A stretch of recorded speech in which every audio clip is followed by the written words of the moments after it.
नमस्कार, एनडीटीवी के 6 चैनलों के सभी दर्शकों का स्वागत है। आप देख रहे हैं बैटल ग्राउंड एट एनडीटीवी और हम हैं इस वक्त बनारस में।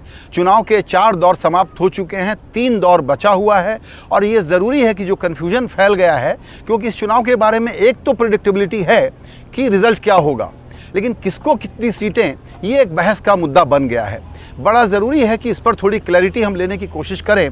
तो यहाँ आज जो हम चर्चा कर रहे हैं उसमें हमने नेताओं को नहीं बुलाया है, हमने सिर्फ देश के 3 जाने माने डेटा साइंटिस्ट कहिए या सेफोलॉजिस्ट कहिए, उनको बुलाया है। आपका परिचय पहले उनसे कराते हैं। Yashwant Deshmukh, founder C voter. Sandeep Shastri ji हमारे CSDS लोक नीति से जुड़े हुए हैं और इस वक्त हमारे इन हाउस एक्सपर्ट हैं। और अमिताभ तिवारी हमारे तीसरे इन हाउस एक्सपर्ट। आप सभी लोगों ने वक्त निकाला और यशवंत देशमुख के शहर बनारस में हम लोग बात कर रहे हैं। ये एक स्पेशल ओकेजन है जो बता देना चाहिए। देखिए, India is a free country, आप लोगों को जो बोलना हो बोलिएगा, लेकिन एक कंडीशन में लगा देता हूँ कि इफ़ एंड बट नहीं चलेगा और कैटेगरिकल प्रिडिक्शन देना पड़ेगा। ये नहीं कहना है कि सब बताने के बाद कि अब ऊँटों पर हम बड़ी जिम्मेदारी डाल देते हैं चुनाव में हर वक्त कि ऊँट जो है किस करवट बैठेगा ये ऊँट बताना आपका काम है, ऊँट पर हम काम लाद देते हैं, तो ये ठीक नहीं है। करेक्ट? ये बात बिल्कुल मैं आपकी बात से सहमत हूँ कि ऊँट जो है वो बेचारे हम लोग की इतनी सारी जिम्मेदारियां तमाम मीडिया की इतने चुनाव से उठाते रहे हैं कि लग रहा है ऐसे वो किसी भी क्षण बगावत कर सकते हैं कि भाई बहुत हो गया। मुझ पर क्यों लोड डाल रहे हो? मुझ पे क्यों लोड डाल लो, कुछ तो खुद भी काम कर लिया करो। इसलिए मैं आपकी बात से पूरी तरह सहमत हूँ। बिल्कुल। एक स्नैपशॉट लेते हैं अभी तक चुनाव के जो दौर हुए हैं उसको देखने के बाद, इसको कहते हैं ना फ्लेवर या फील क्या है यशवंत? मुझे ऐसा लगता है कि जो हमारे प्री पोल ट्रैकर्स आए थे तमाम, हम लोग जहाँ पे हमने इस कवायद को इलेक्शन कमीशन का एम्बार्गो लगने पे छोड़ा था, उसके बाद संजय जी ऐसा लगता है कि केवल पहले चरण के मतदान में जो कमी आई उसके कारण ऐसे अफरा तफरी सी मच गई, वो आउट ऑफ सिलेबस सा हो गया, ऐसा महसूस हुआ। और उसी के कारण मुझे लगता है कि सारे सकपकाहट, सारे जितने तरीके के ओवर रिएक्शन, अंडर रिएक्शन तमाम दिखाई दिए। तो हम लोग काफ़ी ज़्यादा ड्राइंग बोर्ड पे वापस जाके बैठे और मुझे लगा कि ये टर्नआउट का फैक्टर ये दरअसल महत्वपूर्ण है, नापना बहुत ज़रूरी है, लेकिन एनालाइज करना अच्छी बात है, ओवर एनालाइज तो नहीं किया जाना चाहिए। मुझे लगता है कि हम लोग शायद टर्नआउट के मुद्दे के ऊपर ओवर एनालिसिस का शिकार हो गए हैं। इसलिए इसको उतना ही महत्व देना चाहिए जितनी इसकी गरज है, ज़रूरत है, उतने ही चश्मे से उतना ही देखना चाहिए।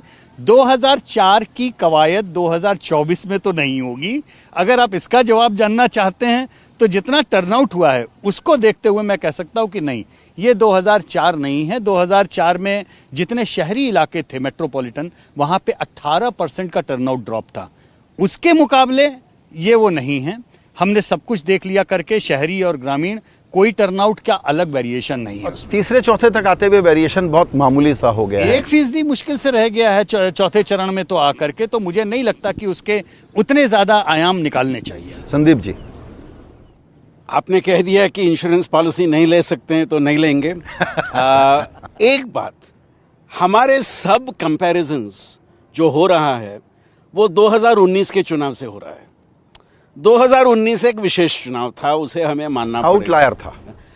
उसके पहले के चुनाव आप देखेंगे तो और इस चुनाव को देखेंगे, मतदान में उतना फर्क दिखता नहीं है। 2019 से शायद कम होगा कई क्षेत्रों में, लेकिन ओवरऑल सेंस आप 2019 को थोड़ा पीछे रख के दूसरे चुनाव देखेंगे तो उतना फर्क मुझे तो लगता नहीं है कि उतना फर्क था।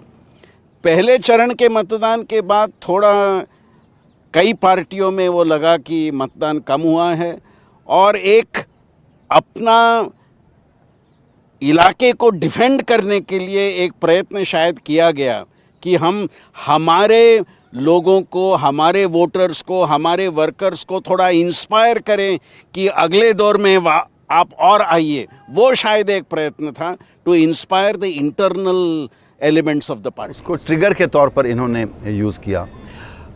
अमिताभ, आपकी क्या राय है? अभी तक जो चुनाव के सारे दौर हुए हैं उसके बाद अब एक नई थीम जो आ रही है, बीजेपी जिस थीम को सामने रख रही है वो ये है कि हम लोग इस बात पर ज़्यादा चर्चा नहीं कर रहे कि ईस्ट इंडिया में और साउथ में इस बार बीजेपी को सिग्निफिकेंट गेन होने जा रहा है। जी, तो जैसा यशवंत जी ने भी कहा कि फेज़ 1 के टर्नआउट के बाद भाजपा एकमात्र पार्टी थी जिसने एक लोअर टर्नआउट के ऊपर मीटिंग करी और उसको पब्लिक भी कर दी। किसी और पार्टी ने करी होगी मीटिंग लेकिन उसको पब्लिक नहीं करी शायद, तो थोड़ा उससे कहीं ना कहीं एक नर्वसनेस सॉर्ट ऑफ लोगों को दिखने लगा। अब ये था कि फेज़ 1 जो है, phase 1 is the only phase जहाँ एनडीए इंडिया से पीछे थी, और अगर 370-400 के आंकड़े को हासिल करना था तो फेज़ 1 में बीजेपी को गेन्स करने पड़ते थे जो तमिलनाडु वगैरह राज्यों में थे। अब कई बारी तुलना होती है कि 2024 का चुनाव 2004 रिपीट हो सकता है और इत्यादि बातें भी होती हैं। अब 1999 में जब बीजेपी जीती थी 182 सीटों पर, उसकी विक्ट्री मार्जिन 9% थी, और बड़े बड़े सेफोलॉजिस्ट, मुझसे बड़े बड़े सेफोलॉजिस्ट यहाँ बैठे हैं, इसका मतलब है 5% के स्विंग की रिक्वायरमेंट थी। 5, 5, 10, -5 +5, बीजेपी 2004 का चुनाव हार गई। 2019 का जो चुनाव है उसमें बीजेपी जो सीटें जीती है उसका विक्ट्री मार्जिन 20% से ऊपर है, एवरेज मार्जिन। तो स्विंग जो चाहिए वो -10 +10 चाहिए, विच इज़ ह्यूमंगस। 5 और 10 के बीच में बहुत फ़र्क हो जाता है। अब कहीं ना कहीं सोशल मीडिया चैटर, बहुत सारी बातें हम सुनते हैं, उसको देख करके लोग पढ़ते हैं, लेकिन चुनाव डिसाइड करता है साइलेंट वोटर।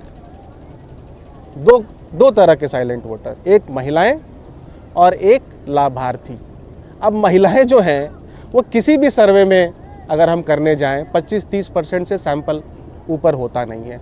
सोशल मीडिया पे महिलाएं ऐसे खुल करके अपना कोई पॉलिटिकल व्यू पॉइंट नहीं रखती हैं ज़्यादा, और लाभार्थी वर्ग भी लार्जली सोशल मीडिया पे है, देखता है, सुनता है, लेकिन कोई व्यू पॉइंट नहीं एक्सप्रेस करता। तो ये जो दो वोट ब्लॉक हैं वही निर्णायक हैं, वही फैसला करेंगे कि चुनाव किस ओर पलटेगा। और बाकी चैटर तो जो है उसका कोई खास इम्पैक्ट एक माहौल बनाने के लिए ज़रूर है, लेकिन उसका कोई खास इम्पैक्ट शायद ना हो ज़मीन। मैं अमिताभ भाई की बात को मानूंगा, केवल एक विषय पे थोड़ा मेरी डिफरेंस ओपिनियन है। सर्वेक्षण में महिलाओं का जितना परसेंटेज पॉपुलेशन में रहता है उसका मोरलेस पास हम सर्वेज में कवर कर लेते हैं। थोड़ा परसेंटेज कम होगा पर उतना कम नहीं होता है कि 25-30% सिर्फ महिलाएं हों। और पिछले 15 सालों में हमने एक साफ ट्रेंड देखा है कि महिलाओं का विचार पुरुषों से काफ़ी अलग होता है। उनका आप एक ही फैमिली में अगर देखेंगे भी तो काफ़ी फ़र्क होता है। परिवार, समाज, घर की समस्याएं उनके लिए ज़्यादा महत्व की होती हैं, और उसका मुझे लगता है इस बार इस चुनाव में आप साफ देखेंगे किस तरह से इन विषयों का एक इम्पैक्ट चुनाव में होगा। इस चुनाव में हम उसे साफ देखें। बिल्कुल। यशवंत, आप ये बताएं, आपके सर्वेज में आप बहुत अलग सवाल भी पूछते हैं हार जीत के अलावा। पॉइंट ये है कि अभी तक वोटर अपने को जाति या आय वर्ग के हिसाब से, शहरी ग्रामीण के हिसाब से देखे, ये एक तरीका है उसके देखने का स्वाभाविक। बीजेपी का प्रयास ये रहा है कि इसको यहाँ से हटा दो, सेक्युलराइज कर दो। लाभार्थी एक सेक्युलर कॉन्सेप्ट है क्योंकि उसमें सबको कोई ना कोई लाभ मिल रहा है। लाभ दो, फिर उसका फॉलोअप करो, सरकार की तरफ से भी, बीजेपी की यंत्रणा की तरफ से भी। कई बार हम लोगों का जो रेडार है वो इन बातों को पकड़ने से चूक जाता है। ऐसा बीजेपी के बहुत सारे लोग मानते हैं कि आप हमको अंडर एस्टिमेट करते हैं क्योंकि आप समझते नहीं कि लाभार्थी की पैकेजिंग आपके पुराने इक्वेशंस को बदल चुकी है। एक्चुअली में मुझे लगता है कि बीजेपी के नेता जो ये बात कहते हैं वो अर्ध सत्य है। पूर्ण सत्य ये है कि देश ये इतना बदल चुका है जो वो उतना भी कल्पना नहीं कर पा रहे हैं। वो जितना सोचते हैं कि देश बदल गया है, देश दरअसल से उससे भी कहीं ज़्यादा तेज़ी से बदल गया है। और जितनी तेज़ी से वो बदलाव आ रहा है तो वो बदलाव मुझे लगता है कि फ़िलहाल इस देश में एक ही पॉलिटिशियन उसको समझ पाया है, वो हैं एक्चुअली हमारे सांसद जो हैं, इस जगह के जो सांसद हैं वही उसको समझ पाए हैं ठीक से। क्योंकि मैं इसको इस बात से समझता हूँ, देखिए लाभार्थियों के ऊपर बात बहुत होती है, महिला एज ए वोट बैंक अपने आप में जो खड़ा हुआ उसको लाभार्थी के साथ में जोड़ना अनुपयुक्त होगा, क्योंकि महिलाएं इस देश की, और मैं उत्तर प्रदेश की, जैसे मैं आपको बिल्कुल उदाहरण देके समझा सकता हूं, उनके जो मुद्दे हैं वो जातिगत समीकरण, धार्मिक समीकरण, जो स्थानीय बाकी पारिवारिक और वो इक्वेशन है, उसके बियॉन्ड जाकर के टिकते हैं। अब आपने अक्सर सुना होगा पिछले चुनाव में उत्तर प्रदेश में जब भाजपा जीती तो बड़ा मीडिया में एक वो रहा बुलडोजर बाबा, क्योंकि बुलडोजर बाबा के साथ में लॉ एंड ऑर्डर का वो चीज़ जोड़ा गया। लेकिन महिलाओं ने जो वोट दिया, अगर मैं आपको बोलूं कि वो शौचालय के बनाने पे वोट दिया, और शौचालय की कहानी सैनिटेशन की कहानी नहीं थी। इस प्रदेश में शौचालय की कहानी दरअसल लॉ एंड ऑर्डर से जुड़ी थी, क्योंकि हमारे यहाँ देहातों में जब महिलाएं या तो मुंह अंधेरे शौच के लिए जाती हैं या रात को अंधेरे में शौच के लिए जाती थी, तो अनरिपोर्टेड 90% से ज़्यादा सेक्सुअल क्राइम, संजय भाई, उसी समय हुआ करते थे। तो घर में शौचालय का बनना दरअसल ये लॉ एंड ऑर्डर का इशू था, जिसको अपने यहाँ पे लार्जर ओवल नैरेटिव में बुलडोजर बाबा और वो केवल हिंदू मुस्लिम एंगल और उसके तरीके से नाप दिया गया। ठीक है, तो मुझे लगता है कि अच्छा, एक चीज़ आपको याद होगी, 2014 में जिस समय सरकार बनने के बाद में प्रधानमंत्री नरेंद्र मोदी का पहला जो बड़ा एक कार्यक्रम हुआ था जिसको टेलीवाइज किया गया, वो बच्चों के साथ में था। मैं उस समय एक चीज़ ऑब्जर्व कर रहा था कि ये बंदा बिना कुछ सोचे सहज ही केवल ऐसे कुछ नहीं करता, उसके पीछे कोई ना कोई एक सोच ज़रूर होती है। जो बच्चे 8वीं 9वीं 10वीं 11वीं 12वीं के बच्चे होते हैं संजय भाई, वो 5 साल में वोटिंग पॉपुलेशन में आते हैं, और हर साल इस मुल्क में तकरीबन 7-8% नई पॉपुलेशन वो ऐड होती है, और करीब 3-4% पॉपुलेशन फेज आउट होती है। कहने का मतलब यह है, नया वोटर प्रैक्टिकली स्पीकिंग हर इलेक्ट्रेट का करीब 10% होता है। 10% वोटर को उस बंदे ने 2014 में जीतने के बाद में साधा, और परीक्षा पे चर्चा, आप स्ट्रेस मत लें, एक मेंटरशिप के रूप में 2019 के बाद में भी साधा। आज की तारीख में आप एक ऐसे 20% वोट बैंक पे बैठे हुए हैं जिसके लिए हमारे शहर के सांसद की छवि एक मेंटोर की है। ये एक बहुत बड़ा अंग है। आपने बहुत इंटरेस्टिंग बात कही, और इसको थोड़ा सा और मैं चाहूँगा कि आप लोग भी एग्जामिन करें। वो ये है कि मोदी फैक्टर, उनका एक प्रीमियम, उनका बनारस को चुनना। 2009 तक के चुनाव में औसत 28% के आसपास बीजेपी का वोट हुआ करता था, और अब पूरे प्रदेश में 50% तक बढ़ गया। अकेले इनकी बात करें बनारस कंस्टिट्यूएंसी में, वो उससे भी ज़्यादा है। इन्होंने जातीय समीकरण के लिए भी बनारस को एक प्रयोग की तरह से इस्तेमाल किया, हिंदुत्व की बड़ी आइडियोलॉजी के अलावा। और ये जो दूसरे तरीके होते हैं, ए पॉलिटिकल कम्युनिकेशन जिसको हम कह सकते हैं, उसके ज़रिए लोगों से बात करना, जिसकी लॉन्ग टर्म स्ट्रेटजी जो आप बच्चों का बता रहे हैं, ये उसके कारण है। मोदी का बनारस चुनना और किस मायने में अहम है?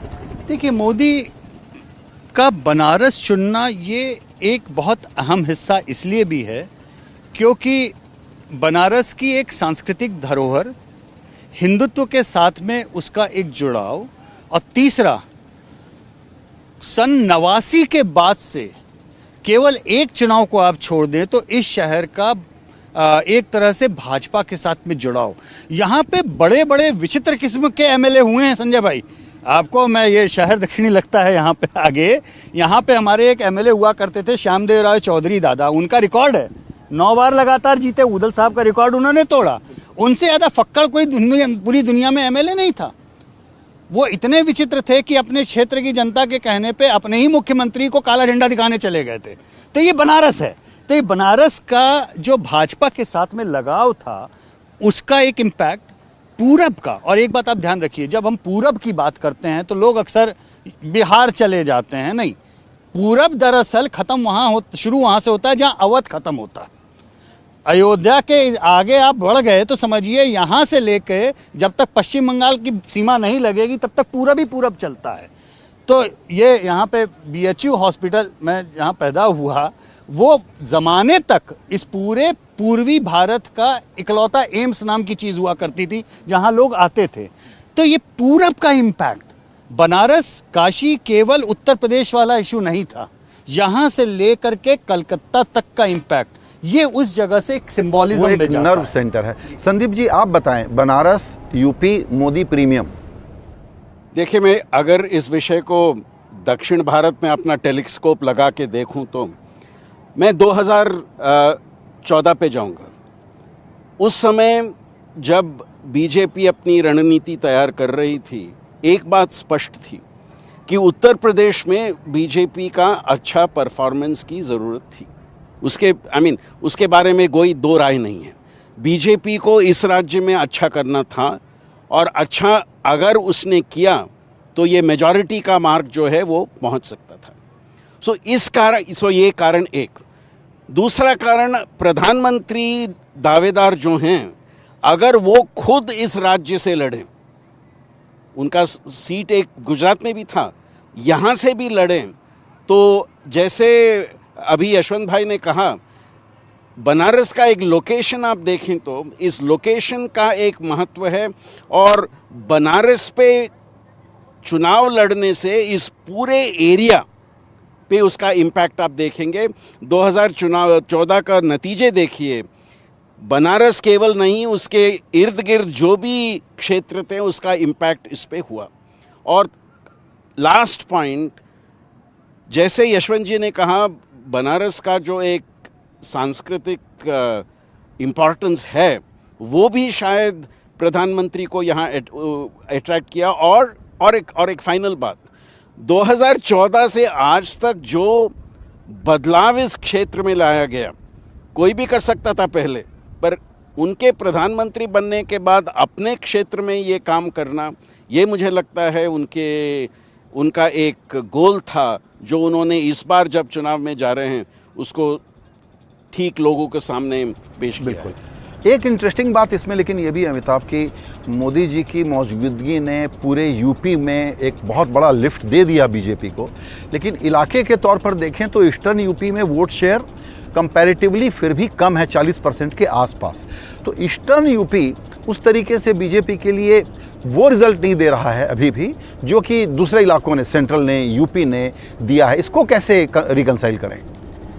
क्योंकि यहाँ पे क्या है, अगर आप जैसे 2022 का भी विधानसभा चुनाव देखेंगे तो फेज 6 और 7 यानी जो पूर्वांचल क्षेत्र था, उसमें लीड जो थी वो भाजपा की सबसे कम थी समाजवादी पार्टी के खिलाफ, और समाजवादी पार्टी अलायंस ने सबसे बेस्ट यहीं पे किया था, इन्हीं 2 फेजेस में किया था, इसी क्षेत्र में किया था।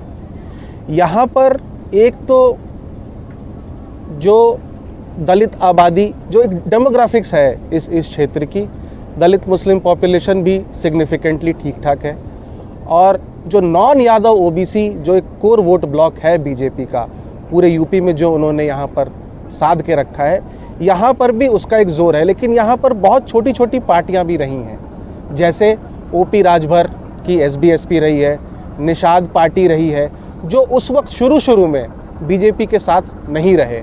2022 के चुनाव में भी ओपी राजभर बीजेपी के साथ नहीं थे, जिसका खामियाजा या जो रिजल्ट्स में हमें देखने को मिला, अब वो एनडीए के साथ हैं। निषाद पार्टी एक समय पे एसपी के टिकट पे बाई इलेक्शन यहाँ पर जीती थी, आई थिंक गोरखपुर में जीती थी बाई इलेक्शन। तो क्योंकि थोड़ी डेमोग्राफिक्स प्लस जो एक जातिगत समीकरण जो है वो एग्जैक्टली ठीक से नहीं बैठ पाई थी अभी तक, जो बीजेपी को उम्मीद है कि शायद इन 2 पार्टियों के आने से इस बार बैठ जाएगी। छोटी पार्टियों का काफ़ी ज़्यादा संजय भाई रहा है। जैसे सबसे सिग्निफिकेंट यहाँ पे अपना दल, जो अनुप्रिया पटेल वाला फैक्शन उन्होंने लिया, वो उन्होंने 2014 के चुनाव के पहले ही कर लिया था, क्योंकि बनारस की एक असेंबली सेगमेंट है रोहनिया, वो अपने दल की कुर्मी मतदाताओं की एक कोर कॉन्स्टिट्यूएंसी रही है। तो उनको साथ में लेकर और छोटे दल, ये बड़ा एक एब्स्ट्रैक्ट पेंटिंग की तरह से पूर्वांचल है, जहाँ पे स्थानीय दबंग नेताओं की भी भरमार है, अपने लोकल जो अपने प्रभाव क्षेत्र हैं उनका भी एक अपना एस्पेक्ट है। तो ये बचे हुए उत्तर प्रदेश की तरह से वैसा बाइपोलर टाइप का नहीं रहा है, थोड़ा अजीबोगरीब पुरबिया हवा है। बिल्कुल। मुख्तार अंसारी जी की भी पार्टी यहाँ पे थी, कौमी एकता दल थी शायद उसका नाम। एक चीज़ और समझने की है, वो है मायाजाल। वो क्या है? क्योंकि एक तरफ तो रिसीडिंग वोट शेयर है, सबसे शांत रही हैं, फिर भी उनका एक वोट शेयर अगर है और वो या तो कैंडिडेट दे नहीं रही हैं, तो दे रही हैं फिर बदल रही हैं। भतीजे को उतार रही हैं, फिर उसको विड्रॉ कर रही हैं। तो ये मायावती बहन मायावती की रणनीति है या ये मोदी का मायाजाल है? अमिताभ, मायावती जी की माया तो जो है वो अपरंपार है, वो किसी को भी समझना उसके लिए बहुत मुश्किल है। लेकिन एक बात समझनी पड़ेगी कि मायावती की लार्जली जो पॉलिटिक्स है वो एंटी समाजवादी पार्टी है। अब एक राज्य में दो क्षेत्रीय दल, ठीक है बिहार में भी हैं क्योंकि आसपास के क्षेत्र हैं, लेकिन ज़्यादातर राज्यों में दो क्षेत्रीय दल नहीं टिकते, दो नेशनल पार्टीज होती हैं और एक क्षेत्रीय दल होता है। अब अगर हम 2022 की बात करें तो मायावती की बीएसपी का वोट शेयर 22-23% से 13% पे गिर गया, 9% की कमी आई। अब उसमें से लगभग 70% फायदा जो है वो समाजवादी पार्टी को हुआ। क्यों? क्योंकि जो भी मुस्लिम, यादव, लोअर ओबीसीज वोट जो मिला करता था बहुजन समाज पार्टी को, वो समाजवादी पार्टी को मिल गया। अब थोड़ा बहुत गैर जाटव वोट भी बीजेपी की तरफ ट्रांसफर हो गया, क्योंकि जो कॉन्टेस्ट है वो बाईपोलर हो गया। बाईपोलैरिटी में मायावती का जो वोट शेयर है वो गिर गया, तो 70-30 में फायदा मिला। इनफैक्ट गैर जाटव समाज में आज मायावती की पार्टी नंबर 3 पार्टी हो गई है एक्सिस माई इंडिया के अनुसार। Bhajpa number 1, Samajwadi party number 2 और बसपा नंबर 3 है। तो अब ये सबसे बड़ा सवाल है कि क्या 12-13% जो वोट है मायावती का वो अब यहाँ से गिरेगा, क्योंकि चुनाव तो और भी बाईपोलर है, उनकी सरकार बनने नहीं वाली है, नॉन अलाइंड है वो। और अगर गिरता है तो पहले तो फायदा हुआ समाजवादी पार्टी को, क्या इसका फायदा अब भाजपा को होगा या समाजवादी पार्टी को होगा? और ये 12-13% में लगभग 9-10% जाटव गैर जाटव वोट है। बिल्कुल संदीप जी, तो इसको और साफ करें ना। ये बात ही नहीं हो रही है कि मायावती का वोट मायावती के पास रहेगा कि नहीं, बात ये हो रही है कि किसके पास जाएगा। तो मेरा सीधा सा सवाल है कि मायावती किस लिए लड़ रही हैं, किसके लिए लड़ रही हैं? नहीं, जो अमिताभ भाई ने कहा वो बात मैं पूरी तरह मानता हूँ कि ज़्यादातर अभी उत्तर प्रदेश में ये बाइपोलर कंपटीशन हो गया है, और बाइपोलर कंपटीशन के कारण से बीएसपी को एक डिस्टेंट थर्ड प्लेयर जैसे रोल मिल गया है। मायावती का सपोर्टर्स का ट्रेडिशनल वोट किस तरफ जाएगा, मुझे लगता है यहाँ ये 2 ग्रुप्स में बटेगा। वो ओबीसी वोट जो उनके पास थोड़ा था, मुझे लगता है वो शायद बीजेपी की तरफ जा रहा है, क्योंकि BJP non dominant OBC vote को अपनी तरफ कंसोलिडेट कर रहा है। नॉन जाटव दलित वोट जो है वो मुझे लगता है कुछ बीजेपी की तरफ भी जा सकता है, कुछ समाजवादी पार्टी की तरफ जा सकता है। सो कौन सी सोशल ग्रुप की आप बात कर रहे हैं, वहाँ वो फ़र्क रहेगा। जाटव वोट मुझे लगता है काफ़ी परसेंटेज उनके साथ ही रहेगा, बट उसमें से काफ़ी भाग भी उनके सपोर्ट से जा रहा है। पिछली चुनाव में भी हमने देखा, अर्लियर 70% to 90% जाटव वोट उनके पास जाती थी, पिछले चुनाव से वो थोड़ा घटने लगा है। सो जाटव वोट भी शायद एक सेगमेंट बीजेपी की तरफ और समाजवादी पार्टी की तरफ जा सकता है। वो मेरी एनालिसिस होगी अगर मैं बसपा का वोट शेयर देखूँ। एक बहुत इंटरेस्टिंग फैक्टर, मैं बार बार जब यूपी की गणित के बारे में सोचता हूँ तो मैं चाहता हूँ कि एनडीटीवी के दर्शक जो है इस अंक गणित को खुद ही सुलझा लें। अभी जैसे अमिताभ ने बोला 12.5% बेस फिगर हो गया, जिस समय रसातल में बहुजन समाज पार्टी का प्रदर्शन रहा। 2019 में संजय भाई, जिस समय महागठबंधन बना, जो best possible opposition alliance Uttar Pradesh का हो सकता है, जिसने 96 के चुनाव में अच्छा खासा दिक्कत पैदा कर दी थी, 93 के चुनाव में, माफ करता हूँ, 93 के चुनाव में।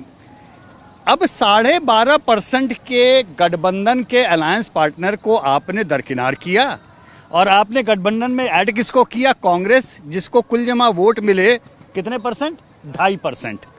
तो 12.5% वाले पार्टनर को आपने हटाया और 2.5% वाले पार्टनर को ससम्मान लेके आए।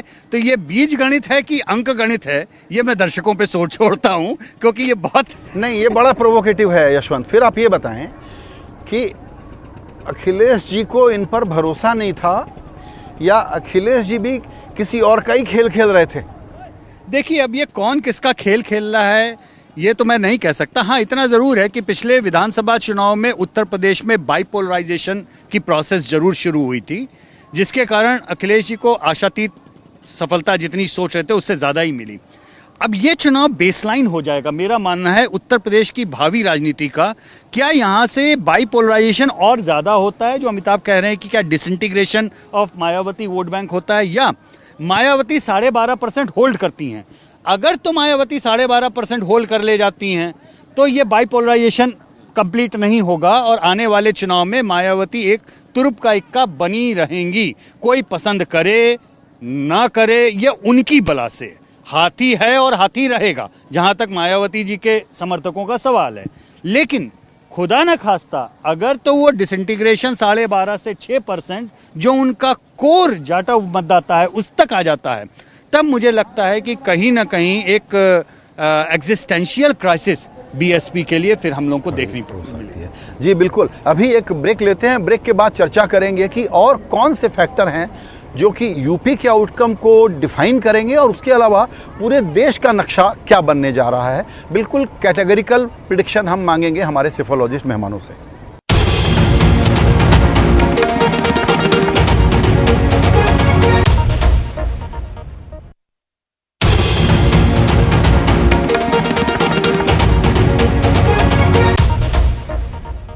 हम बनारस में हैं, बैटल ग्राउंड एट एनडीटीवी देख रहे हैं आप।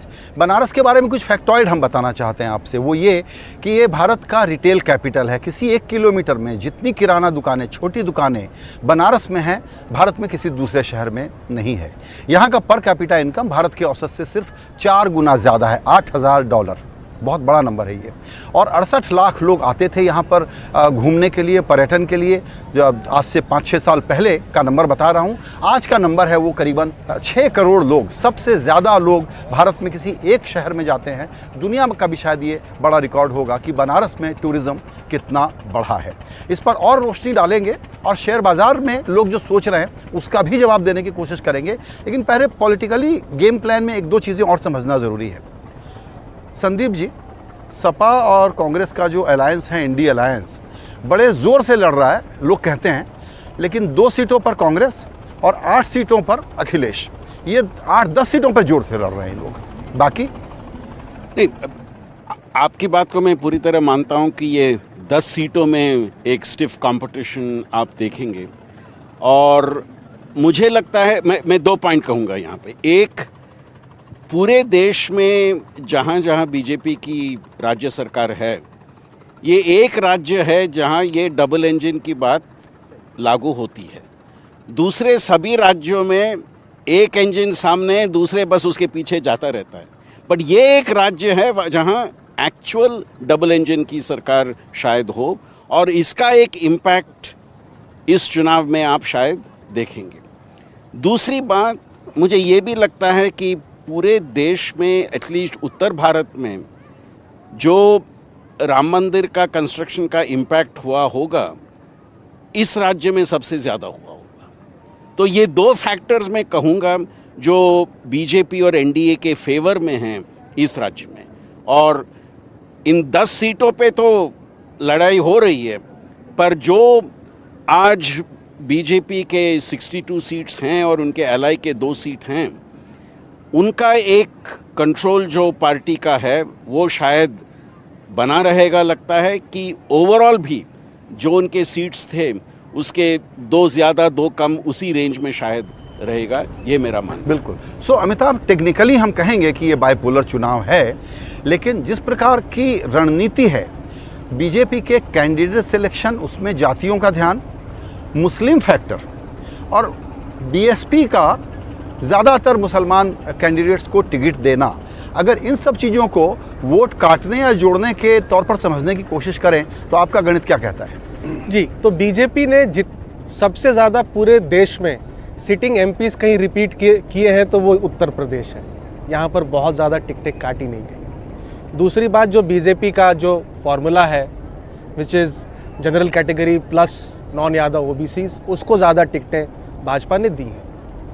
इस बार बसपा कहीं ना कहीं कोशिश कर रही है ये दिखाने की या जताने की कि वो दोनों पार्टी को डैमेज कर रही है। तो 21 माइनॉरिटी कैंडिडेट्स उसने खड़े किए हैं और लगभग इतने ही जनरल कैटेगरी या राजपूत ब्राह्मण कैंडिडेट उन्होंने दिए हैं। जहां से यादव परिवार लड़ रहा है 5 सीटों पर, उन्होंने 4 सीटों पर मुस्लिम कैंडिडेट दिए हैं। तो क्लियरली वो इस बार किसी न किसी पार्टी का गेम, दोनों ही पार्टियों का गेम बिगाड़ने के लिए लड़ रही हैं। क्योंकि अगर जैसा सर ने कहा डिसइंटीग्रेशन हो जाता है अगर बीएसपी वोट का, तो 2027 के चुनाव में अस्तित्व को बचाना और बहुत मुश्किल हो जाएगा बसपा के लिए। वहीं पर समाजवादी पार्टी ने भी इस बार, क्योंकि जो संदीप जी कह रहे हैं हिंदुत्व फैक्टर जो है या जो राम मंदिर कंस्ट्रक्शन जो है उसका सबसे बड़ा इम्पैक्ट उत्तर प्रदेश में, अगर यहाँ नहीं होगा तो बाकी राज्यों में क्या होगा, ये भी एक सवाल उठ सकता है। करेक्ट। और भाजपा के लिए एक तरह से ये बात भी फेवर में जाती है कि पिछली बार भाजपा की सीटें यहाँ पे कम हो गई, तो जो पोटेंशियल गेन है आज भाजपा अलायंस 64 पे है, 16 सीट्स का पोटेंशियल गेन हो सकता है जो किसी भी प्रदेश में शायद भाजपा को ना मिले, जो 16 सीट्स का gain in terms of absolute numbers. तो समाजवादी पार्टी ने इस चीज़ को समझते हुए इस बार यादव कैंडिडेट सिर्फ अपने फैमिली मेंबर्स में ही दिए हैं 5, पिछली बार 11-12 थे। मुस्लिम कैंडिडेट में उन्होंने सिर्फ 7 उतारे हैं और ओबीसी कैंडिडेट्स उन्होंने इस बार भाजपा से भी ज़्यादा उतारे हैं। उनकी जो नज़र है, फोकस है, वो कुर्मी समाज पर है।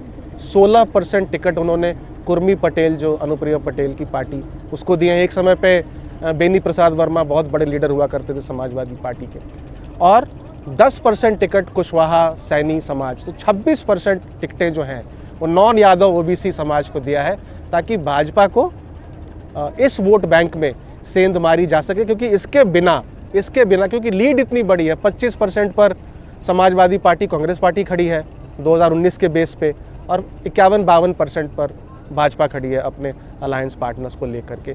तो ये थोड़ा समीकरण बिठाया है, लेकिन जितना फोकस कास्ट पे करते हैं हम लोग, शायद अब कास्ट पॉलिटिक्स से कहीं आगे पॉलिटिक्स पड़ गई है।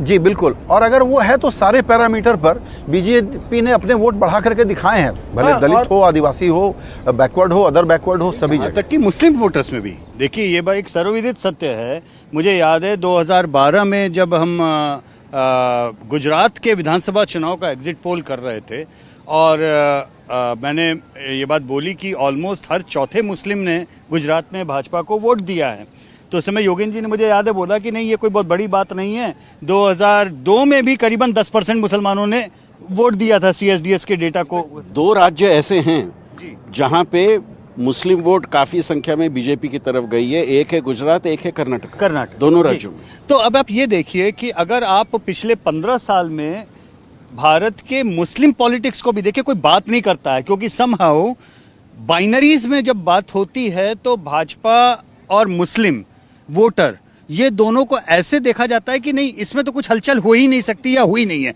जबकि ये असत्य है। 15 साल में जो भाजपा सिंगल डिजिट्स में मुसलमान वोट पाती थी अक्रॉस इंडिया, आज की तारीख में वो डबल डिजिट में पा रही है।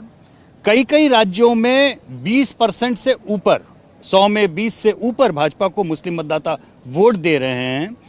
और दुर्भाग्य ये लगता है कि ऐसे मुस्लिम मतदाताओं की बात करते समय सहज रूप से उन्हें सरकारी मुस्लिम कह दिया जाता है। अब ये थोड़ा सा विचित्र यह है कि इसका मतलब जो हिंदू वोटर्स अपोजिशन पार्टी को वोट देते हैं वो हिंदू नहीं है क्या वो सरकारी हिंदू हो गए? देश में बहुत कुछ बदल रहा है। मेरा ये मानना है कि उसको एक उस निगाह से और अच्छे से समझने की ज़रूरत है। बिल्कुल। इस वक्त यशवंत जी इस पर आप थोड़ा रोशनी डालिए। आजकल का जो फेवरेट पास टाइम है क्रॉसवर्ड की तरह से, वो ये है कि बीजेपी की सीटें कहाँ बढ़ेंगी और कहाँ घटेंगी। सब लोग बैक ऑफ द एनवेलप यही कैलकुलेशन करने में लगे हुए हैं। और हमको लगता है कि नया नारा आ जाएगा इस बार। वो आएगा कि तोड़ेगा तो मोदी ही। हार जीत का रिकॉर्ड तोड़ेगा तो मोदी ही। तो उसका मैं बेसलाइन केस बताता हूँ। बीजेपी अपनी जीत का रिकॉर्ड तोड़ने के लिए क्या करना है, उसको चाहिए 304, और कांग्रेस को कंट्रोल में रखना या नीचे दबाए रखना, उसमें बीजेपी का गेम प्लान क्या है कि 44 के नीचे रख लो। 2014 वाला आंकड़ा, 19 वाला भी नहीं। आपको ये संभव लगता है क्या? मैं बीजेपी का गेम प्लान, बीजेपी की इच्छा बता रहा हूँ। देखिए, बीजेपी का गेम प्लान कुछ भी हो, लेकिन बीजेपी इस बात से इनकार नहीं कर सकती कि कांग्रेस को दक्षिण भारत में कम से कम अपेक्षा से ज़्यादा सफलता मिलती रही है, उनकी अपेक्षा से ज़्यादा। दूसरा, पिछले कुछ सालों में हमने देखा है कर्नाटक उन्होंने जीता है, जहां का मुकाबला अच्छा होने की उम्मीद है। तब अभी हाल फिलहाल में तेलंगाना उन्होंने जीता है। जितना हमारे ट्रैकर्स थे उसमें तमिलनाडु में उनके सहयोगियों के साथ में उनकी स्थिति मजबूत थी। जो हमारे ट्रैकर्स कह रहे थे केरल में लगभग 2 राउंड एक तरफा वो लोकसभा जीते हैं और हो सकता है इस बार भी निकालें। बाय द वे, एक ये इंपॉर्टेंट है, आपने चूंकि जिक्र छेड़ा, जिन जगहों पे लॉपसाइडेड संजय जी भाई कंटेस्ट है ना, वहां पे टर्नआउट गिरा है। आप ये बात देखेंगे, जहां पे कंटेस्ट अच्छा हो रहा है वहां टर्नआउट अच्छा हुआ है। और ये राज्य के अंदर भी बात लागू होती है। राजस्थान में ओवरऑल टर्नआउट गिरा है, लेकिन जिन सीटों पे वहां कंटेस्ट है, बाड़मेर उठा लीजिए, जालोर उठा लीजिए, 4-5 सीटें जहां कंटेस्ट है वहां पे टर्नआउट बेहतर हुआ है। पश्चिम बंगाल में एक सीट पे कंटेस्ट है, टर्नआउट अच्छा हो रहा है। अपवाद केवल महाराष्ट्र है, क्योंकि महाराष्ट्र में हर मतदाता ठगा हुआ महसूस कर रहा है।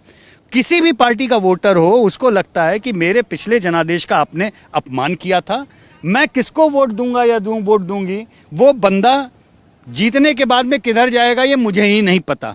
इसलिए टर्नआउट वो उस निराशा के कारण गिरा है लार्जली। लेकिन दक्षिण भारत में मुझे लगता है वो एक एरिया है जो कांग्रेस के लिए कंफर्ट जोन है और भाजपा के लिए ग्रीन जोन है। वैसे एक आप बनारस की बात बता रहे थे, तो मैं दर्शकों को आपकी एक बात और बता दूं, ये भारत का पहला और एकमात्र कॉस्मोपॉलिटन टाउन है। जिन आपने टूरिस्ट की बात की, अगर आपके कैमरा दिखाएं, आधे से ज़्यादा आपको तीर्थयात्री दक्षिण भारत के यहाँ पे दिखाई देंगे। और ये जितने घाटों के पीछे आपको मोहल्ले दिख रहे हैं संजय भाई, मसलन कहने के लिए लोग मुझे मराठी समझते हैं क्योंकि मेरा सरनेम देशमुख है, मैं बड़ा फर्जी किस्म का मराठी हूँ। मेरी मातृभाषा विशुद्ध भोजपुरी है, क्योंकि हम कब कितने साल पहले कितनी पीढ़ी पहले बनारस आई ये हमको भी नहीं पता। तो यहाँ मोहल्ले के मोहल्ले हैं जहाँ पे आपको तमिल, मलयाली, आंध्र के तमिल समागम हुआ था। बिल्कुल, यहाँ भरे हुए हैं पूरे भारत के ऐसे लोग, और सब भोजपुरी बोलते हुए मिलेंगे जिनको खुद याद नहीं होगा कि उनके बाप दादे कब और किस परिस्थिति में बनारस आए। हमारे तो कई गुजराती दोस्त भी यहीं काशी के ही हैं। अरे बहुत मिलेंगे आपको सर। और बनारस में इसीलिए आपको खान पान जो अच्छा मिलता है उसका कारण ये है क्योंकि बंगाल से अच्छी बंगाली मिठाई आपको यहाँ मिलेगी। सवेरे आप उचित समय पे उठ जाएं तो दक्षिण भारत से बेहतरीन इडली यहाँ मिलेगी आपको खाने को। तो ये इस कॉस्मोपॉलिटन टाउन होने का जो आनंद है वो इस कारण से है। और मोदी जी के यहाँ के चुनने के पीछे एक कारण वो भी है। अभी आपने वो काशी तमिल संगम वाला जो आपने वो चैप्टर यहाँ पे देखा था, मुझे लगता है कि इस जगह के नर्व सेंटर उस तरीके के होने के आयाम काफ़ी ज़्यादा हैं, इसलिए बनारस लोकसभा सीट महत्वपूर्ण है। एब्सोल्युटली। तो 304 पर सट्टा बाजार, अगर ऐसा कुछ हम लोग को भी समझना हो, सेफोलॉजी वाला नंबर क्या है, ये रियलिस्टिक है क्या? क्योंकि जो लोग घटने और बढ़ने का हिसाब लगा रहे हैं वो ये जानना चाह रहे हैं कि 304 का रिकॉर्ड तोड़ेंगे, 303 का रिकॉर्ड तोड़ेंगे, उसके ऊपर जाएंगे या उसके नीचे जाएंगे? उससे नीचे जाना मुझे लगता है थोड़ा मुश्किल है। उसके आसपास रह सकता है, उससे थोड़ा ज़्यादा भी जा सकता है। और मुझे लगता है इस नतीजे ऊपर जाएगा, काफ़ी ऊपर जाएगा, वहीं पे रहेगा। 3-4 विषयों पे निर्भर करता है। एक, जैसे यशवंत जी ने कहा, दक्षिण भारत में मुझे लगता है जो 29 सीट्स लास्ट टाइम मिले थे वो थोड़ा ज़्यादा होंगे। थोड़ा मैं क्यों कह रहा हूँ, कर्नाटका में थोड़ा समस्या है बीजेपी को, वो थोड़ा कॉम्पनसेट शायद तेलंगाना में करेगा, आंध्रा में करेगा और तमिलनाडु में करेगा। तो कॉम्पनसेट में कह रहा हूँ, जो कर्नाटका में घाटा शायद होगा उसको मेकअप करके और थोड़े ज़्यादा आ सकते हैं। ये काफ़ी डिपेंड करेगा वेस्ट बंगाल में क्या होगा। आज के नंबर्स के पास है या आज के नंबर से ज़्यादा है, ये वेस्ट बंगाल पे काफ़ी डिपेंड होगा और वहाँ कांटे की टक्कर दिखाई दे रही है। और जैसे यशवंत भाई ने कहा, महाराष्ट्र का बहुत ही बड़ा रोल है। महाराष्ट्र में 2 पार्टियों को छोड़ के, कांग्रेस और बीजेपी को छोड़ के, किसी और पार्टी के बारे में अनुमान करना बहुत ही मुश्किल है, क्योंकि कोई इतिहास ही नहीं है चुनाव में इन पार्टियों का। आपने ठीक है, एक पैरेलल नहीं है, लेकिन चूंकि अब 6 प्लेयर हैं, पार्टी का नाम और पार्टी का निशान, इसको लेके बड़ा कन्फ्यूजन रह सकता है लोगों में। आपको लगता है कि जब इस प्रकार की तोड़फोड़ होती है तो 1-2% वोट का हेरा फेरी चुनाव चिन्ह की वजह से भी हो जाता है और उसका भी नुकसान हो सकता है। संजय जी, हो सकता है, बट मुझे लगता है इस देश का मतदार आज समझ गया है कि फ़र्क क्या है और कौन क्या है। ब्रांड रिकॉल प्रॉब्लम नहीं। मुझे तो लगता नहीं है इससे कोई बहुत ही बड़ा इम्पैक्ट हो सकता है। और ग्राउंड रिपोर्ट्स तो ये साफ कह रहे हैं कि इस चुनाव में कौन सा गुट सच का शिवसेना है और कौन सा सच का एनसीपी है, वो फैसला होगा, जिसका इम्पैक्ट आने वाले असेंबली इलेक्शंस पे आप साफ देखेंगे। बिल्कुल 6 महीने तो के भीतर महाराष्ट्र एक तरफ, वेस्ट बंगाल दूसरी तरफ और दक्षिण में कर्नाटका, इन 3 राज्यों में किस तरह के नतीजे आएंगे उससे मुझे लगता है जहाँ पे हैं या उससे ज़्यादा वो फैसला होगा। और इसके साथ मैं जोड़ूंगा बिहार और यूपी। मुझे लगता है इस चुनाव में 5 राज्य, उत्तर प्रदेश, बिहार, महाराष्ट्र, वेस्ट बंगाल और कर्नाटका, इन 5 राज्यों में जिस तरह से नतीजा जाएगा वो फैसला करेगा कि कांग्रेस की नंबर्स कहाँ रहेगी और एनडीए की नंबर्स कहाँ रहेगी। बिल्कुल, हम लोग कई जगह बैटल ग्राउंड जो हम लोग लेके गए वो इलाके भी हमने यही चुने, मुंबई, बेंगलोर, चेन्नई, कोलकाता और अब बनारस, क्योंकि नेशनल बैटल ग्राउंड को समझना है, सिर्फ बनारस को नहीं या यूपी को नहीं। अमिताभ, ये जो बात चल रही है कि बंगाल में शायद कुछ सीटें बढ़ जाए बीजेपी की, उड़ीसा में कुछ सीटें बढ़ जाए, और जैसा संदीप जी ने कहा कि कर्नाटक का लॉस बाकी साउथ इंडियन राज्यों से शायद एक दूसरे को नलीफाई कर दें, बराबर हो जाएं। तो जानना यही है कि 304 के ऊपर या 304 के नीचे। देखिए, अगर 2014 का भी नतीजा 19 का नतीजा देखेंगे तो 282 सीटें भाजपा जीती थी, जब 2000 उसमें से 26 सीटें भाजपा हार गई, विच इज़ रफली 10%। 10% सीटें, जो ये 1-2 सीट की हम बात कर रहे हैं ना, जो बहुत सारे लोग बात कर रहे हैं, 1-2 सीट गुजरात, 1 मध्य प्रदेश, तो 10% loss of the base is very natural, normal. अब है कि गेन्स कहाँ से आएंगे, तो गेन्स के लिए 3 राज्य हैं। उत्तर प्रदेश से ज़्यादा गेन कहीं नहीं आ सकता क्योंकि सबसे ज़्यादा पोटेंशियल यहाँ है, एपी सेंटर है राम मंदिर मूवमेंट का। वेस्ट बंगाल, जैसा यशवंत जी ने हमेशा कहा है, मदर ऑफ ऑल बैटल्स है, वहाँ पर 5% के स्विंग पे भाजपा 30% तक 30 सीटों तक पहुँच सकती है। और उड़ीसा, जहाँ पर अगर स्प्लिट वोटिंग हो जाती है तो भले ही नवीन पटनायक विधानसभा में तो अपना वर्चस्व बना के रख सकते हैं, बीजेपी वहाँ पर फिर से 8 से सीधा 15-16 तक भी पहुँच सकती है अगर स्प्लिट हो जाए तो। तभी वो कैंपेन कर रहे हैं, विधानसभा में शंख, लोकसभा में शंख, तभी उनका कैंपेन आया। तो ये बातें हैं। अब ये जो पूरी स्टोरी है लार्जली है कि जो भाजपा की जो स्ट्रैटेजी है वो प्रभु राम स्ट्रैटेजी ही है एक्चुअली, जिसको आप रीगेन, अटेन, मेंटेन बोल सकते हैं। रीगेन यानी जो 26 सीटें हारी है 2019 वाली, 14 से 19 में, उसको वापस लाना। अटेन यानी जहाँ कहाँ गेन कर सकते हैं, वेस्ट बंगाल, उड़ीसा और यूपी। और मेंटेन की है ये 303 में 10% से ऊपर अगर लॉस हो जाए तो फिर दिक्कत हो सकती है। लेकिन सवाल यही उठता है कि पूरा चुनाव 200 सीटों पे टिका हुआ है, भाजपा बनाम कांग्रेस, 175 भाजपा, 15 कांग्रेस पार्टी। इस पे एक फर्क राय भी है, वो ये है कि दरअसल ये चुनाव कांग्रेस और भाजपा के बीच तो प्रिडिक्टेबल है कि क्या होने वाला है, जहां अनप्रिडिक्टेबिलिटी है वो रीजनल पार्टियों के साथ ज़्यादा है। ये स्टेटमेंट सही है क्या यशवंत? नहीं, ये स्टेटमेंट पूरी तरह सही है आपका, क्योंकि रीजनल पार्टीज ने 14 और 19 में अपनी ओर से पूरी ताकत झोंकी। दरअसल रीजनल पार्टीज ने ही मेन अपोजिशन की तरह इस मुल्क में लड़ाई लड़ी, ये भी बात सही है। आप राज्यों के विधानसभा चुनाव में देखो तो रीजनल पार्टी, रीजनल प्लेयर्स जो हैं, चाहे स्टालिन हो, चाहे ममता बनर्जी हो, चाहे अरविंद केजरीवाल हो, चाहे बीजू पटनायक ही क्यों ना हो, भाई रीजनल पार्टी है ना, उन्होंने भाजपा के खिलाफ दमखम के साथ में चुनाव लड़ा। भाजपा इस मुल्क में पिछले 10 सालों में आधे से ज्यादा चुनाव हारी है, ऑन रिकॉर्ड। ये जो बड़ा नैरेटिव है ना, लोकतंत्र खतरे में है, ये लोकतंत्र तब खतरे में नहीं होता है जब भाजपा हारती है आधे से ज्यादा चुनाव।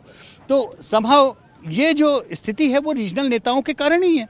अब सवाल ये है, जो वो 100, 200, 243 की सिंपल गणित जो हम अमिताभ अक्सर बात करते हैं, 100 सीट जहां भाजपा नदारद है तो नदारद है, वोट शेयर बढ़ा लें, इक्का दुक्का आ जाए, लग जाए कुछ ठक्केबाजी में तो लग जाए। 200 सीट जो भाजपा वर्सेस कांग्रेस है और 243 जहां भाजपा वर्सेस रीजनल है। अब मानिए वहां रीजनल वाले को रीजनल पे छोड़ दीजिए, रीजनल के कारण ना तो भाजपा की सरकार बनी ना भाजपा की सरकार बिगड़ी। 2014 में भी 19 में भी सरकार तो भाजपा की अगर बनी, प्रधानमंत्री नरेंद्र मोदी बने, उसके पीछे 200 सीटें ही मुख्य रूप से थीं। उन 200 सीटों का गणित इतना आवश्यक है समझना, क्योंकि 2004 की बेसलाइन संजय भाई थी 1999 के चुनाव, जब अटल जी प्राइम मिनिस्टर बने थे। अटल जी जब प्राइम मिनिस्टर बने उस चुनाव में भी भाजपा के वोट थे 24% और कांग्रेस के थे 28%। यानी हारे हुए चुनाव में भी कांग्रेस भाजपा से 4% वोट ज्यादा लाई थी। आज के चुनाव का बेसलाइन है 1999, जब भाजपा थी 37 और कांग्रेस थी 19, यानी 18% का सरप्लस। -4 से 18 सरप्लस यानी 22% का एक तरह से इलेक्टोरल स्विंग इस मुल्क ने 20 साल में देखा है। अब 22% का इलेक्टोरल मूड, 11% का स्विंग, ठीक है ना संजय भाई? अगर यकीन मानिए इन 200 सीटों पे 11% का रिवर्स स्विंग अगर आपको दिखाई दे रहा हो तो बात करो कुछ। अगर दिख रहा हो तो मैं वो हटा करके मैं चप्पू से खुद इस नाव को खोदने के लिए तैयार हूं, यहाँ से लेके आदि के सवाल तक। संदीप कुछ कहना चाहते हैं? मैं इसके 2 ही पॉइंट में ऐड करूंगा। आप देश में कांग्रेस को देखिए, 3 राज्य, पंजाब, कर्नाटका और तेलंगाना, जो वो अपने आप लड़ रही है। दूसरे जहां भी राज्यों में आप कांग्रेस का प्रेजेंस देखेंगे वो अलायंस में देखेंगे और वो जूनियर अलायंस पार्टनर हैं। ज़्यादातर राज्यों में देखिए जहां उनकी एक चांस है, मैं राजस्थान मध्य प्रदेश की बात नहीं कर रहा, जहां डायरेक्ट कॉन्टेस्ट है और जहां पे बीजेपी थोड़ा एडवांटेज में है। कांग्रेस का एडवांटेज कहां हो सकता है? केवल इन 3-4 राज्यों में, और उन राज्यों में जहां उनका अलायंस पार्टनर है और वो जूनियर पार्टनर है उस अलायंस में। और ये देखिए कांग्रेस की एक इस इलेक्शन में उनकी एक situation. On the other hand देखिए एनडीए में, देखिए बीजेपी का शेयर एनडीए के कंटेस्ट में पिछली बार से ज़्यादा हुआ है। उनका स्लोगन ही देखिए, वो नॉन बीजेपी एनडीए को सिर्फ 30 सीटें बता रही हैं, 370 और 400। पिछली बार 50 थे वो लोकसभा में, आज के लोकसभा में 50 सीट नॉन बीजेपी एनडीए की हैं। सो ये एक फ़र्क आप देखिए दोनों अलायंसेस में। बिल्कुल। तो हाँ, एसेंशियली सर जो कह रहे थे बात वो यही है कि भाई कांग्रेस पार्टी भाजपा को किस राज्य में हरा रही है पूरे भारत में? एक भी राज्य है क्या? इसी पे सारा चुनाव टिका हुआ है। एक सीट, 2 सीट, 3 सीट इधर उधर, कर्नाटक प्रोबेबली इज 1 स्टेट, इस पे सारा चुनाव टिका हुआ। और क्षेत्रीय दलों की आप बात कर रहे थे, 185 सीटें थी जहां पिछली बार कॉन्टेस्ट हुआ था, 127 पे भाजपा जीती थी और 58 पे क्षेत्रीय दल, 7% का वहाँ गैप था, जबकि कांग्रेस के खिलाफ 20% का गैप था बीजेपी। बिल्कुल। तो जो बातचीत का एक निष्कर्ष निकला, जिसको कहें यूएस इलेक्शन की भाषा में स्विंग स्टेट्स, तो कंसेंसस 3 राज्यों पे है, यूपी, बंगाल, उड़ीसा। चुनाव कौन सा रिकॉर्ड तोड़ेगा और कितना प्रबल बहुमत देगा, वो ये यहाँ 3 जगह तय होना है। डायरेक्शनली तो कोई डिबेट नहीं है आप तीनों के बीच में? नहीं, डायरेक्शनली कोई डिबेट नहीं है हम तीनों के बीच में। स्विंग लेकिन हम लोग जिनको बोलते हैं वो हम लोग कांटे के मुकाबले के हिसाब से स्विंग बोलते हैं। वो हमारे कांटे के मुकाबले वाले राज्य, जैसे संदीप जी ने कहा, मुख्य रूप से 3 मैं मानता हूँ। आपका एक बिहार, एक बंगाल, एक महाराष्ट्र, उसमें आप कर्नाटक को ऐड बोलिए, 4, ये कांटे के मुकाबले के राज्य हैं। तो फिर ये पूछना ठीक होगा क्या कि बिहार और महाराष्ट्र का एक कॉमन फैक्टर ये है कि बीजेपी तो ठीक है, कमजोरी शायद एलाइज की है? जी, बिहार और महाराष्ट्र का एक कॉमन फैक्टर ये है कि अलायंस पार्टनर के नंबर कम हो सकते हैं। बीजेपी अपने नंबर भले ही स्टैटिक रखे या बढ़ाने की कोशिश करे। और दूसरा जो कॉमन फैक्टर है वो मतदाता हैं जो बिहार से जाएंगे और महाराष्ट्र में भी वोट देंगे, और या फिर वापस अपने गांव में भी वोट देने के लिए इस समय ट्रेन में भर भर के जाएंगे। अमिताभ, आप तो बहुत लोगों से बात करते रहते हैं, पॉलिटिकली इनकरेक्ट सवाल है और हमको उस पर डिस्कस भी नहीं करना चाहिए, लेकिन सिर्फ हम अंडरलाइन करना चाहते हैं कि लोग इस वक्त एग्जिट पोल तो हर फेज़ के बाद कर ही रहे हैं ना, और वो हमको बताना नहीं है एग्जिट पोल में आ क्या रहा है, लेकिन खाली बताना है कि एग्जिट पोल कर रहे हैं। तो सर बताएंगे, मैं कैसे बताऊं? वो तो गलत व्यक्ति से मैं खाली आपका आपका सवाल परिचय है। दे रहा हूं कि आप एग्जिट पोल करते हैं। प्रश्न वहीं पे था पर आपको पूछा गया। और इस दोनों को बैलेंस करने के लिए संदीप जी पर छोड़ देते हैं, क्योंकि वो पोस्ट पोल ओपिनियन पोल करते हैं। हमने 1996 को छोड़ के हमने कभी एग्जिट पोल नहीं किया, हमने हमेशा पोस्ट पोल किया। और इलेक्शन कमीशन ने हमें बहुत ही एडवांटेजियस सिचुएशन में रखा कि हर राज्य में ज़्यादातर हमें समय मिलता है ये पोस्ट पोल करने के लिए।